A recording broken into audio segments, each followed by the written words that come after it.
చేసి కాయలు అవన్నీ కాయలు ఏరొచ్చు కదా, తాతోళ్ళ కాయలన్నీ కోసేసారు కదా, ఏరొచ్చు కదా. కోయొద్దు తాత, అవన్నీ బయటలే, ఇవన్నీ బకెట్లో వేసి బస్తాలోకి పోసుకోవాలి. ఎత్తావా కాయలు ఎత్తావా? ఏమే ఎత్తొచ్చు కదా కాయలు. ఏమే మనము కాయలు ఎత్తేసి మార్కెట్కి వేసామనుకో డబ్బులు వస్తాయి, చాలా డబ్బులు వస్తాయి.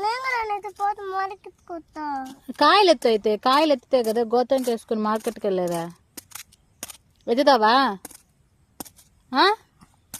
జస్సు? కాయలు ఎత్తుతావా? ఇప్పుడు సరే ఎందుకు ఏం చేస్తున్నావాడా? ఏం చేస్తున్నావు? దేవుడు పెడుతున్నావా? ఏం దేవుడు?